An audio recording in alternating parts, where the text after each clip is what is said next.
Michael's been great. I think, the first part of the year he was doing really good things, defending well, killing penalties. He's up the offensive ante with some big time goals for us here. Scored one in the showcase, so he's been a big piece to our offensive puzzle. And as far as Friday goes, you've got a really good opponent there in Sioux Falls, and we knew there was going to be pushback in the third. I told the guys that during the intermission, and that's just part of the mental side of things with our young group here. And we've got to understand that when you have your opponent on the ropes, you can't let them go. You've got to find a way to finish it, and that takes an even bigger effort in the third period. So we're going to learn from that. Obviously, it was really good that we found a way to get the win. Great play by Gleb to get around their D and draw their weak side D down and make a pass to Mastro, and then Griffin manages to finish it with the empty netter. But they certainly didn't make it easy on us, nor did we expect them to.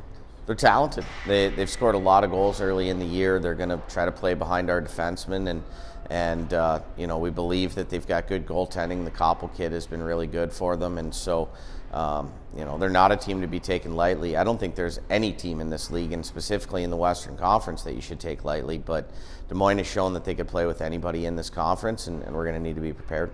Yeah, I mean, I've been there a number of years ago when they used to have the Buck Bowl at the start of the USHL season. I have not been there for quite some time, but I'm looking forward to a great environment. We love to play on the road. I'm enjoying experiencing the different arenas around the Western Conference, and it's been a challenge to play everywhere we've been to this point, and I don't expect this one to be any different. It's so early in the season. Do we look? Of course we look.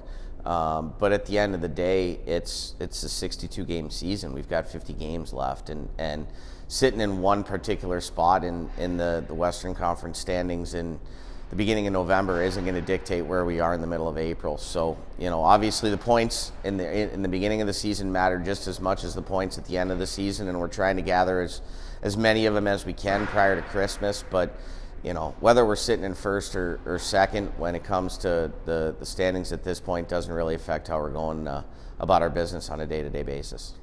Honestly, it was Gleb's ability to settle in with Laba and then Sato being back in the lineup and healthy again was kind of enabled me to take Jarecki off that line, get him with Thompson and Wallen. I've liked those two together. They've managed to find some chemistry, and so Griffin adds another layer to that line with his compete level, his playmaking ability. He's developing the offensive side of his game. He might not be a rookie, but he didn't have a ton of opportunity last year in this lineup, so he's learning as we go, and he's done a great job. So those two lines really carried the pace of play for us on Friday, but it enables us to get our other two lines a lot of opportunities and know that they're going to get some chances against the other team's third pair or maybe their third or fourth lines, and that's where our depth really helps us separate from other teams. You got guys like Mason and Johns playing against the opposing team's third pair defensemen. That's when they should really be able to create some offense for us.